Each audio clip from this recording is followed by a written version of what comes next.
வணக்கம். இது இலங்கையின் முதல் தர செய்தி வழங்குனர் நியூஸ் ஃபர்ஸ்டின் வீக்கெண்ட் பிரதான செய்தி. உங்களை இணைந்து கொள்ளும் நான் ரியாஸ் ஹாரிஸ். முதலில் தலைப்புச் செய்திகள். தேசிய அரசாங்கத்திற்கு தயார் என பிரதமர் தெரிவிப்பு. කතානායකතුමා තෝරලා අපි යෝජනා කරන කරු ජයසූරිය මහත්මයා ඒකම ශ්‍රී ලංකා නිදහස් පක්ෂයෙන් සන්ධානයෙන් නියෝජ්‍ය කතානායක යෝජනා කළා තියෙනවා. பாராளுமன்றத்தில் சுயாதீனமாக செயற்பட சந்திரசிறி கஜதீர தீர்மானம். தேர்தல் தொடர்பில் விஜித் விஜயமுனி சொய்சாவின் கருத்து. අපච්චි දිරවන්න කිව්වා. මෙතුමා දිවන්නාවේ ගිල්වල මුන් පැන්න පාර්ලිමේන්තුව.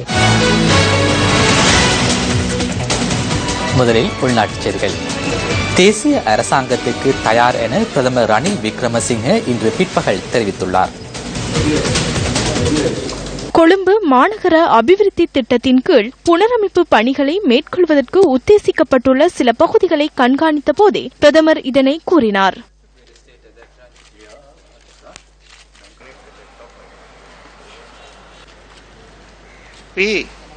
සැප්තැම්බර් 3 වෙනිදා පාර්ලිමේන්තුවට ඉදිරිපත් වෙලා நாம் செப்டம்பர் 3ஆம் தேதி பாராளுமன்றத்தின் அனுமதியை பெறவுள்ளோம். அதன் பின்னர் அமைச்சரவை, ராஜாங்க அமைச்சர்கள் மற்றும் பிரதி அமைச்சர்கள் பதவி பிரமாணம் செய்வார்கள். 19வது அரசியலமைப்பு திருத்தத்தின் மூலம் அமைச்சரவையின் அமைச்சர்களின் எண்ணிக்கை 30ஆக மட்டுப்படுத்தப்பட்டுள்ளது. அந்த சந்தர்ப்பத்தில் தேசிய அரசாங்கம் ஒன்று உருவாக்குவதற்கான வாய்ப்பு உள்ளதாக நாம் கூறினோம்.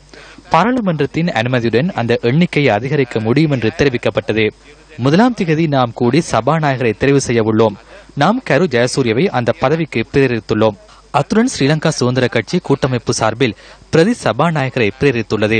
அதனைத் தொடர்ந்து கொள்கை திட்டம் தொடர்பில் ஜனாதிபதி பாராளுமன்றத்தில் உரை நிகழ்த்தவுள்ளார். அமைச்சர்களின் எண்ணிக்கையை அதிகரிப்பதற்கு அனுமதி வழங்குமாறு 3ஆம் தேதி நாம் பாராளுமன்றத்தில் கோரவுள்ளோம். இது புதிய நடைமுறையாகும். சிறிது காலம் கடந்தாலும் சிறப்பானது. நாம் பாராளுமன்றத்துக்கு கட்டுப்பட்டு இந்த அனைத்து நடவடிக்கைகளை மேற்கொள்கின்றோம் என்பதனை கூறுகின்றோம். මෙතනදී විශේෂයෙන් ප්‍රකාශ කරනවා. ஐக்கிய மக்கள் சுதந்திர கூட்டமைப்பின் பங்காளி கட்சி தலைவர்களுக்கும் ஜனாதிபதி மைத்ரிபால சிறிசேனவுக்கும் இடையில் நாளை விசேட சந்திப்பொன்று நடைபெறவுள்ளது. பாராளுமன்றத்தில் சுயாதீனமாக செயற்படுவதற்கு தீர்மானித்துள்ளதாக ஐக்கிய மக்கள் சுதந்திர கூட்டமைப்பு சார்பில் வெற்றியீட்டிய ஒரேயொரு கம்யூனிஸ்ட் கட்சி வேட்பாளரான சந்திரசிறி கஜதீர தெரிவித்துள்ளார். ஐக்கிய மக்கள் சுதந்திர கூட்டமைப்பு போன்றே எதிர்க்கட்சியின் அமைப்பு தொடர்பிலும் இதுவரை தெளிவு இல்லை என அவர் நியூஸ் ஃபர்ஸ்டுக்கு தெரிவித்தார். எவ்வித காரணத்திற்காகவும் அரசாங்கத்துடன் இணையப் போவதில்லை என்றும் சந்திரசிறி கஜதீர கூறியுள்ளார். எனினும் அரசாங்கம் மற்றும் எதிர்க்கட்சிகளின் சிறந்த தீர்மானங்களுக்கு ஒத்துழைப்பை வழங்குவதாகவும் அவர் மேலும் தெரிவித்துள்ளார். ஐக்கிய மக்கள் சுதந்திர கூட்டமைப்பின் தேசிய பட்டியலில் பெயரிடப்பட்டுள்ள விஜித் விஜயமுனி சொய்சா இன்று புத்தள பகுதியில் நடைபெற்ற கூட்டம் ஒன்றில் கலந்து கொண்டார். අපච්චි දිරවන්න කිව්වා. බලන්න එතුමාට කරපු අපරාධය. அப்பச்சியை வெற்றி பெற செய்யுமாறு கூறினர். அவருக்கு செய்த அநியாயங்களை பாருங்கள். அந்த கட்சியை அழித்தார். சிறிய கட்சிகளை சேர்ந்த கமன்பில போன்றவர்கள் தனியாக முன்னணி ஒன்றை அமைப்பதாக இன்று கூறுகின்றனர். මෙතුමා දිවන්නාවේ ගිල්වල මුන් පැන්න පාර්ලිමේන්තුව. ඒක තමයි. அமைச்சரவையின் தாமதம் தொடர்பில் இலங்கை தனியார் பஸ் உரிமையாளர்கள் சங்கத்தின் தலைவர் கொழும்பில் இன்று நடைபெற்ற ஊடக சந்திப்பில் கருத்து தெரிவித்தார். දින 15කට ඒ කියන්නේ මාස භාගයකට ආසන්න அமைச்சரவையை நியமிப்பதற்கு 15 நாட்கள், அதாவது மாதத்தின் அரைவாசி கழிந்துள்ளது. அரசாங்கம் ஒன்று அமைச்சரவையை நியமிக்க வரலாற்றில் இதுபோன்று எவ்வேளிலும் தாமதமடையவில்லை. தற்போது அனைத்து அமைச்சுக்களிலும் செயற்பாடுகள் முடங்கி காணப்படுகின்றன. அமைச்சுக்களின் செயற்பாடுகளை முன்னெடுக்க அதிகாரிகள் இல்லை. குறிப்பாக போக்குவரத்து அமைச்சரும் இல்லை, செயலாளரும் இல்லை. இந்த நிலையில் நாடு எவ்வாறு பயணிப்பது? போக்குவரத்து துறையில் மாஃபியா நிலவுகிறது. அதன் காரணமாக எமக்கு பாரிய பிரச்சனைகள் காணப்படுகின்றன. எனவே தூய்மையான அமைச்சர் ஒருவர் நியமிக்கப்பட வேண்டும் என்றே நாம் கூறுகின்றோம். சிரேஷ்ட ஊடகவியலாளர் ஜே ஸ்ரீரங்காவின் பாராளுமன்ற பிரவேசம் தொடர்பில் சிரச டிவியில் ஒளிபரப்பாகும் தவச அரசியல் நிகழ்ச்சியில் ஊடகவியலாளர் ரோஷான் பட்டவல வினவினார். தேர்தலில் போட்டியிடாத நிலையில் தான் தோல்வியடைந்ததாக கருத முடியாதென தெரிவித்த சிரேஷ்ட ஊடகவியலாளர் ஜே ஸ்ரீரங்கா எதிர்காலத்தில் முன்னகர்வதற்கான சிறந்த அனுபவத்தை தான் பெற்றுள்ளதாகவும் இதன்போது குறிப்பிட்டுள்ளார். தேசிய பட்டியலில் தனக்கு இடம் வழங்குமாறு வலியுறுத்தி ஜனாதிபதி செயலக வாசலில் ஏனையவர்களைப் போன்று தான் வரிசையில் நிற்கவில்லை என்றும் இதன்போது சிரேஷ்ட ஊடகவியலாளர் ஜே ஸ்ரீரங்கா சுட்டிக்காட்டினார். நான் உண்மையிலேயே தேர்தலில் போட்டியிடவில்லை. தேர்தலில் போட்டியிட்டு தோல்வி அடைந்திருந்தால் தோல்வி என்பதை ஏற்றுக்கொள்ள முடியும். இது ஒரு தோல்வி அல்ல.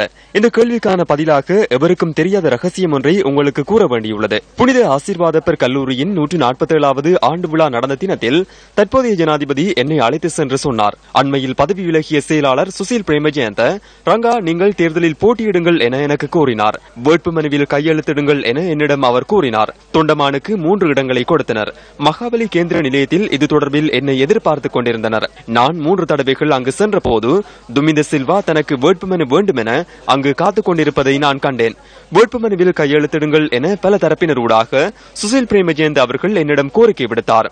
அப்போது தற்போதைய ஜனாதிபதி, ரங்கா நீங்கள் தேர்தலில் போட்டியிட வேண்டாம், தொண்டமானுடைய கட்சி தனித்தே தேர்தலில் களமிறங்குவதே சிறந்தது எனவும் ஜனாதிபதி கூறினார்.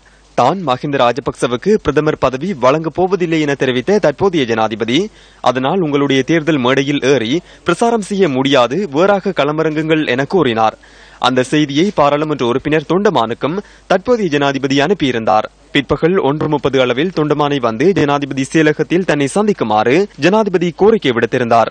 தற்போதைய ஜனாதிபதியின் கோரிக்கைக்கு அமைய தன்னால் தனித்து தேர்தலில் களமிறங்க முடியாது, ஐக்கிய மக்கள் சுதந்திர கூட்டமைப்பின் ஊடாகவே தேர்தலில் களமிறங்குவதாக தொண்டமான் தெரிவித்திருந்தார். ஞாயிற்றுக்கிழமை அன்று தற்போதைய ஜனாதிபதியின் அதிகாரி ஒருவர் அவரை சந்திப்பதற்கான அனுமதியை பெற்றுக் கொடுத்தார்.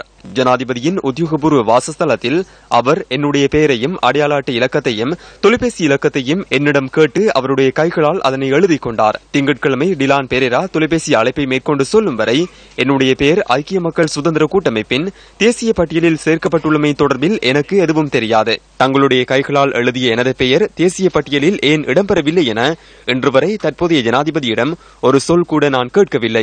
நான் ஜனாதிபதி செயலகத்தில் வரிசையில் நிற்கவும் இல்லை. ஏனையவர்களைப் போல ஜனாதிபதியின் வாசஸ்தலத்திற்கும் செல்லவில்லை. அது நடக்கவில்லை என்று நான் கவலை அடையவும் இல்லை. எந்த அரசியல் நிகழ்ச்சியை நீங்கள் நடத்தினாலும் நிகழ்ச்சியின் ஆரம்பத்தில் நீங்கள் ஒரு விளையாட்டு ஊடகவியலாளர் என்பதை உணர்த்தினீர்கள். ஏன் தங்களுக்கு அது மறக்கவில்லை? நானும் ஊடகவியலாளராகவே இங்கு பிரசன்னமாகியுள்ளேன். ஊடகவியலாளராக எனது பணியை தொடர்ந்தும் என்னால் முன்னெடுத்து செல்ல முடியும். நான் சில அரசியல்வாதிகளை நம்பினேன், ஆனால் இதனை நான் தோல்வியாக கருதவில்லை. எதிர்காலத்தில் முன்னகர்வதற்கான சிறந்ததோர் அனுபவமாகவே இதனை நான் காண்கின்றேன். නමුත් මට මේක මම පරාජය කරනවා. නමුත් මම ඉදිරියට යන්න මට හොඳ අත්දැකීමක් කියලා තමයි මම හැබැයි රංග මහත්මයා දැන් முன்னாள் ஜனாதிபதி தவறு இழைத்த சந்தர்ப்பங்களை நீங்கள் சுட்டிக்காட்டினீர்கள் அல்லவா?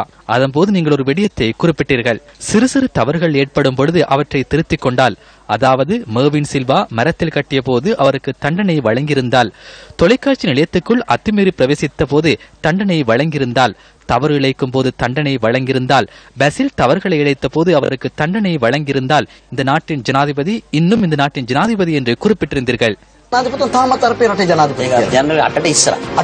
அதனை ஜனவரி 8ஆம் தேதிக்கு முன்னர் கூறினேன். நான் மற்றொன்றையும் கூறியிருந்தேன். ஜனாதிபதி மஹிந்த ராஜபக்சவை தோல்வியடைய செய்ய முடியாது. எனினும் அவரின் சகோதரர் பெசில் ராஜபக்ச அமைச்சரவையில் இருக்க மாட்டார் என நாட்டு மக்களுக்கு அவர் வாக்குறுதி அளித்திருந்தால் மஹிந்த ராஜபக்ச தோல்வியடைந்திருக்க மாட்டார் என கூறினேன். தற்போது பலர் அதனை கூறுகின்றனர். ஜனவரி 8ஆம் தேதிக்கு முன்னர் எவரும் கூறவில்லை. மைத்ரியையும் தவறிழைக்க செய்ய சுற்றியுள்ளவர்களுக்கு முடியுமல்லவா? பெயர் பட்டியல், தீர்மானங்கள், எதிர்க்கட்சி தலைவரை நியமிப்பது ஆகியவற்றினூடாக முடியுமல்லவா? அதிகாரம் இருக்கும் போது புத்தி இல்லை, புத்தி இருக்கும் போது அதிகாரம் இல்லை என்று கூறுவார்கள் அல்லவா? නමුත් මේමයි දැන් හිටපු ජනාධිපතිතුමා ගැන බලුවොත් முன்னாள் ஜனாதிபதி தொடர்பில் அவதானிக்கும் போது பெசில் ராஜபக்ச மற்றும் கோட்டாபய ராஜபக்ச ஆகியோரே இன்றும் தீர்மானங்களை எடுப்பதாக சிலர் கூறுகின்றனர். தற்போது அவரிடம் 95 பேர் இருந்தால் இன்னும் ஒரு மாத காலம் செல்லும் போது 15 பேர் எஞ்சுவார்கள். ஸ்ரீலங்கா சுதந்திர கட்சி செயலாளர் அனுர பிரியதர்ஷன யாப்பாவும் சுசில் பிரேமஜயந்த போல செயற்படுவதற்கு அதிக வாய்ப்புள்ளது. அதிகாரத்துடனேயே போகின்றார்கள். ஜனாதிபதி மைத்ரிபால சிறிசேனவிற்கு ஆதரவு அளித்தமையினாலேயே தோல்வியடைந்ததாக சிலர் கூறினார்கள். நான் அதனை நிராகரிக்கின்றேன். ஹமாந்தோட்டையில் மஹிந்த அமரவீரவிற்கு DA ராஜபக்ச, DM ராஜபக்ச என இருவர் இருந்தனர். அதன் பின்னர் லக்ஷ்மண் ராஜபக்ச, ஜோர்ஜ் ராஜபக்ச ஆகியோர் இருந்தனர். அதன் பின்னர் மஹிந்த ராஜபக்ச, நிருபமா ராஜபக்ச, சமல் ராஜபக்ச ஆகியோர் இருந்தனர். அவ்வாறு இருந்த போதிலும் சமல் ராஜபக்சவினால் 3ஆம் இடத்தையே பிடிக்க முடிந்தது. 2வது இடத்தை பிடிக்க முடியாமல் போனது. சமல் ராஜபக்ச தோல்வியடைந்தார். மஹிந்த அமரவீரவிற்கு 2வது இடத்தை பிடிக்க முடியுமெனின் தயாசிரி நேற்று முன்தினம் கைவிடப்படவில்லை. அவர் முதலமைச்சராக இருந்த சந்தர்ப்பத்திலேயே கைவிடப்பட்டார். அவரினாலும் வர முடிந்தது. தற்போதைய ஜனாதிபதியினால் தோல்வியடைந்தார்கள் என்பதை நான் ஏற்கப் போவதில்லை. உதாரணமாக SV திசாநாயக்க உங்களை தேர்தலின் பின்னர் கவனித்துக் கொள்வேன் என பல்கலைக்கழக மாணவர்களிடம் அவர் கூறினார். அதனை நான் நிராகரித்தேன். அவர்கள் முன்னெடுத்த திட்டங்களினாலேயே அவர்கள் தோல்வியடைந்தார்கள். විශ්වවිද්‍යාල ළමයාට කිව්වා ඡන්ද ලං වෙනව නේද? ඡන්ද ඉවරලා මුලා බලා ගන්න. ඒක කවුරුත් අපි ප්‍රතික්ෂේප කරා. ඒ වගේ ගොඩාක් ඒගොල්ලන්ගේ ඉස්සරහා කරපු වැඩවිල්ලෙන් තමයි ඒගොල්ලන් පරිදි. மலேகத்தின் மூத்த அரசியல் தலைவரான அமரர் சௌமியமூர்த்தி தொண்டமானின் 102வது ஜனன தினம் இன்றாகும். அமரர் சௌமியமூர்த்தி தொண்டமானின் 102வது ஜனன தின நிகழ்வு தற்போது ஜனாதிபதி செயலகமாக பயன்படுத்தப்படுகின்ற பழைய பாராளுமன்ற கட்டிட தொகுதி அருகில் நடைபெற்றது. இலங்கை தொழிலாளர் காங்கிரசின் முக்கியஸ்தர்கள் உள்ளிட்ட பலரும் அமரர் சௌமியமூர்த்தி தொண்டமானின் உருவச்சிலைக்கு மலர் மாலை அணிவித்து அஞ்சலி செலுத்தினர். தேர்தல் முடிஞ்சு 2 கிழமை ஆகுது. இன்னைக்கு இன்னும் இழுபறி இன்னும் சரி வரல. அவர்களே இழுபறி இருக்கிற போது இப்ப நாங்களும் பங்கு போட்டுக்கிட்டு போய் கேட்க விரும்பல. அந்த தேசிய அரசாங்கம் அமைஞ்சு நல்லா இருக்கிற போது அவங்களுக்கு நாங்க ஆதரவு கொடுப்போம். நல்ல அரசு அமைஞ்சு அவங்களோட நாங்கள் ஒத்துழைச்சு எங்க மக்களுடைய தேவைகளை பூர்த்தி செய்யணுங்கிறதுல எங்களுக்கு ஆவலா இருக்கும். தேர்தல் முடிவு இலங்கை தொழிலாளர் காங்கிரசுக்கு ஆதரவு குறையல. அப்படின்னா இலங்கையிலே நீங்க பாத்தீங்கன்னா வெத்திலையில போட்டியிட்ட ஒரு தமிழர் வரல. நாங்க 3 பேரும் வந்திருந்தோம். ஆனா துரதிர்ஷ்டவசமா அந்த அம்மா 400 ஓட்டுல தான் வரல. அப்படி பாத்தீங்கன்னா நீங்க 3 பேரும் வெத்தின மாதிரி தான் இருக்கும். 2 பேர் பார்லிமெண்ட்குள்ள நாங்க போறோம். எப்படி அப்ப மக்கள் எங்களை ஏத்துக்கிறாம போட்டாங்க வெத்திலையில ஆணையில போயிருந்தோம்னா வளமை போல நாங்க 1,25,000 தாண்டி இருப்போம். அது சின்னத்தை பொறுத்து தான் இந்த முறை எங்க மக்களுக்கு ஒரு மோகம் வந்தது சின்னத்துல. அதனாலதான் வாக்களிச்சிருக்காங்களே தவிர எங்களை ஒருத்தரும் புறந்தல்ல. கண்டி ஸ்ரீ தலதா மாளிகையின் எசல பெரேரா இன்று மதியம் நடைபெற்ற நீர்வெட்டின் பின்னர் நிறைவுக்கு வந்தது. எசல பெரஹரா நிகழ்வுகளில் கலந்து கொள்வதற்காக கண்டிக்கு சென்றிருந்த ஜனாதிபதி மைத்ரிபால சிறிசேன இன்று தலதா மாளிகைக்கு சென்று வழிபாடுகளில் ஈடுபட்டார். அதன் பின்னர் ஜனாதிபதி மைத்ரிபால சிறிசேன மல்வத்து பீடத்தின் மகாநாயக்கர் திப்பட்டுவாவே ஸ்ரீ சுமங்கல தேரரை சந்தித்து ஆசி பெற்றுக் கொண்டார். அதனையடுத்து ஜனாதிபதி அஸ்கிரிய பீடத்தின் மகாநாயக்கர் கலகம ஸ்ரீ அத்ததசி தேரரை சந்தித்து ஆசி பெற்றுக் கொண்டார். வறட்சி நாட்டின் பல பகுதிகளிலும் மக்களின் வாழ்வாதாரத்தில் பாரிய தாக்கத்தை செலுத்தியுள்ளது. வறட்சியின் தாக்கத்தினால் வடக்கு மற்றும் கிழக்கு மாகாணங்களைச் சேர்ந்த மக்களே அதிகளவில் பாதிப்புகளை எதிர்நோக்கியுள்ளனர். நிலவி வரும் கடும் வறட்சி காரணமாக வடமாகாணத்தின் யாழ் மாவட்டத்தில் 5,664 குடும்பங்களைச் சேர்ந்த 18,923 பேர் பாதிப்படைந்துள்ளதாக இடர் முகாமைத்துவ நிலையம் இன்றைய தினம் வெளியிட்டுள்ள அறிக்கையில் தெரிவித்துள்ளது.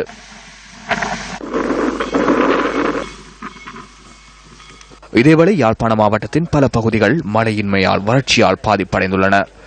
மக்கள் தமது அன்றாட வாழ்க்கைக்கு தேவையான நீரை பெற்றுக் கொள்வதில் கூட பெரும் சிரமங்களை எதிர்நோக்கியுள்ளனர். நீர் பற்றாக்குறை காரணமாக விவசாய நிலங்களும் வாடி கிடப்பதாக எமது பிராந்திய செய்தியாளர் தெரிவிக்கின்றார். கால்நடைகளும் உணவு மற்றும் குடிநீர் பற்றாக்குறையால் அல்லலுறுவதாக விவசாயிகள் விசனம் வெளியிடுகின்றனர். இதேவேளை கிழக்கு மாகாணத்தின் பல பகுதிகளிலும் மக்கள் நீரின்றி அல்லல்படுகின்றனர். இதனால் விவசாயம் அதிகம் பாதிப்படைந்து காணப்படுவதுடன் குளங்கள் மற்றும் நீரேரிகளும் வறண்டு காணப்படுகின்றன. இடர் முகாமைத்துவம் மத்திய நிலையத்தின் அறிக்கையின்படி கிழக்கு மாகாணத்தின் திருகோணமலை மாவட்டத்தில் 6,809 குடும்பங்களைச் சேர்ந்த 26,816 பேரும், அம்பாறை மாவட்டத்தில் 27,929 குடும்பங்களைச் சேர்ந்த 1,03,668 பேரும், மட்டக்களப்பு மாவட்டத்தில் 20,400 குடும்பங்களைச் சேர்ந்த 65,502 பேரும் பாதிப்படைந்துள்ளனர். திருகோணமலை மாவட்டத்தில் நன்னீர் மீன்பிடி பாதிப்படைந்துள்ளதுடன் கால்நடைகளும் பாதிப்படைந்துள்ளன. திருகோணமலை மாவட்டத்தில் பட்டினமும் சூழலும் பிரதேச செயலாளர் பிரிவு, மூதூர் பிரதேச செயலாளர் பிரிவு, கிண்ணியா பிரதேச செயலாளர் பிரிவு, குச்சவெளி பிரதேச செயலாளர் பிரிவு ஆகியன பலத்த பாதிப்புகளை எதிர்நோக்கியுள்ளன. மட்டக்களப்பு மாவட்டத்தில் நிலவும் வறட்சியான காலநிலையால் பல குடிசை தொழிலாளர்கள் சிரமங்களை எதிர்நோக்கியுள்ளனர். மழவே இல்லை, வறட்சி குணமாடிக்கு மாட்டுகளுக்கு கண்டுகளுக்கு எல்லாம் சாப்பாட்டுக்கு தண்ணி இல்லை, மாட்டுகளுக்கு உணவில்லை, தண்ணியால் பெரிய கஷ்டமாகுது. விவசாய செய்கை மற்றும் சிறு பயிர் செய்கையில் அதிகம் தங்கி வாழும் மட்டக்களப்பு மக்களின் நிலை வேதனைக்குரியது. தண்ணியே இல்லை, குடிக்கிறதுக்கும் இல்லை, குளிக்கிறதுக்கும் இல்லை. இந்த மாதாவில் போய் வந்து ஒரு நாளைக்கு கொண்டு வச்சு குடிக்கிறான். அவ்வளவுதான் நடக்குது வேலை. தண்ணி ஒரு நாளைக்கு ஊற்றுவாங்க, ஒரு நாளைக்கு ஊற்ற மாட்டாங்க. எங்களுக்கு தண்ணி கஷ்டம், சரியான கஷ்டமா இருக்குது. அதால எங்களுக்கு தண்ணி தரணும். குளிக்கிறதுக்கு தண்ணி இல்ல, குடிக்கிறதுக்கு தண்ணி இல்ல. சேச்சிக்கிட்டே கிணத்துக்கு தான் நாங்க தண்ணிக்கு போறாங்க. வறட்சியின் காரணமாக அல்லலுறும் மக்களின் நிலை தொடர்பில் எவ்வித தாமதமும் இன்றி உரிய நடவடிக்கைகளை மேற்கொள்ள வேண்டிய தேவை அதிகாரிகளுக்கு உள்ளது என்பதை நாம் மீண்டும் சுட்டிக்காட்டுகின்றோம். காணாமல் ஆக்கப்படுதலுக்கு எதிரான சர்வதேச தினம் இன்று மன்னாரில் அனுஷ்டிக்கப்பட்டது. மன்னார் பிரஜைகள் குழு மற்றும் காணாமல் ஆக்கப்பட்டோரின் குடும்பங்களின் சங்கமாகின இணைந்து இதற்காக நிகழ்வொன்றை ஏற்பாடு செய்திருந்தன. மன்னாரில் நடைபெற்ற இந்த நிகழ்விற்கு வடக்கு கிழக்கு மாகாணங்களைச் சேர்ந்த காணாமற் போனோரின் உறவினர்கள் கலந்து கொண்டிருந்தனர்.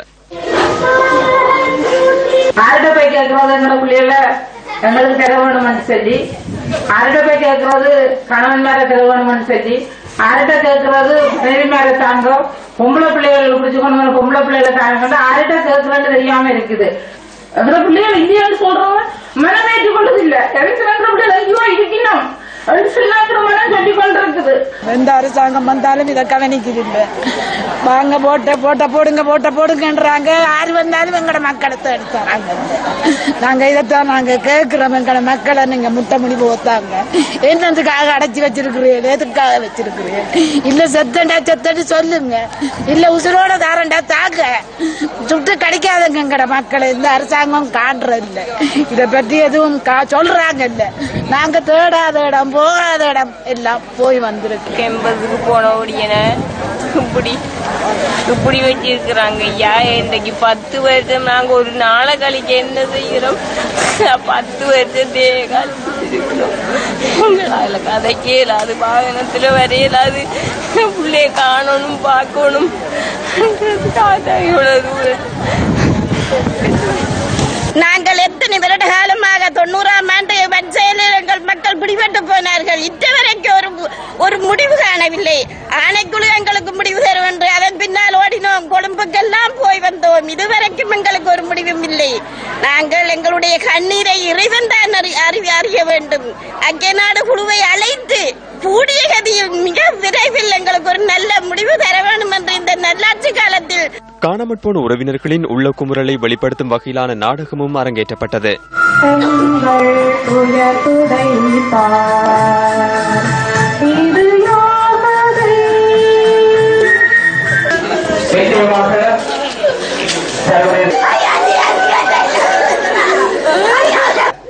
அரசாங்கத்திற்கும் சர்வதேசத்திற்கும் காணாமல் ஆக்கப்படுதலுக்கு எதிரான சர்வதேச தினத்தை முன்னிட்டு பாடசாலை மாணவர்களுக்கான சித்திர போட்டிகள் இடம்பெற்றதுடன் அதில் வெற்றி பெற்றவர்களுக்கு பரிசில்களும் வழங்கப்பட்டன. காணாமல் போன தன் மகன் வருவான் என்ற ஏக்கத்துடன் காத்திருக்கின்றாள் முல்லைத்தீவு முள்ளியவளையைச் சேர்ந்த வதனி. இவரின் ஏக்கத்துக்கு இதுவரை பதில் கிடைக்கவில்லை. நாட்டில் இடம்பெற்ற இறுதி யுத்தத்தின் போது சுஜிதரன் காணாமல் போயுள்ளார். அந்த நேரத்தில் இராணுவத்தினர் என்னுடைய மகனையும் வேறு காணா போன பிள்ளைகள் பலரையும் பஸ்ஸில் ஏற்றி கொண்டு போய் அம்மா அப்பாவோட சேர்த்து விடுறேன்னு சொல்லி எங்கேயோ கொண்டு போயிட்டோம்னு சொன்னாங்க. அதுக்கு நிறைய உறவினர்கள் அதையெல்லாம் பார்த்துருக்கணும். அதன் பிறகு நாங்கள் இலங்கையில் உள்ள அத்தனை நலன்புரி நிலையங்களையும் தடுப்பு முகாம்களையும் தேடியும் எங்களோட மகன் இல்லைன்னு சொல்லி தான் சொன்னார்கள். தன் மகன் இருக்கின்றான் என்ற நம்பிக்கையில் தேடித்திருந்த வதனிக்கு ஏமாற்றமே இதுவரை பதிலாக உள்ளது. நாங்கள் மீள்குடியேற்றம் பெயர்ந்து திரும்ப வந்த பிறகும் எங்கள் மகனை எல்லா இடத்திலையும் தேடினோம். பல அமைப்புகளிடம் அரசாங்கத்திடம் முறையிட்டு தேடியும் இதுவரை காலம் அதுக்கு எந்த விதமான நல்ல பதிலும் கிடைக்கவும் இல்லை. முறைப்பாடுகள் பல செய்தும் இதுவரை எந்தவித பயனும் கிடைக்கவில்லை. காணாமல் ஆக்கப்படுதலுக்கு எதிரான சர்வதேச தினம் இன்று அனுஷ்டிக்கப்படும் நிலையில் இவர் போன்று உறவுகளை தேடி அலையும் காணாமற் போனோரின் உறவுகளுக்கு இந்த நல்லாட்சியிலாவது அரவணைப்பு கிட்டுமா? கிழக்கு மாகாண முதலமைச்சர் ஹாஃபிஸ் நசீர் அகமது மட்டக்களப்பில் நேற்று இடம்பெற்ற நிகழ்வொன்றில் கலந்து கொண்டு கருத்து தெரிவித்தார்.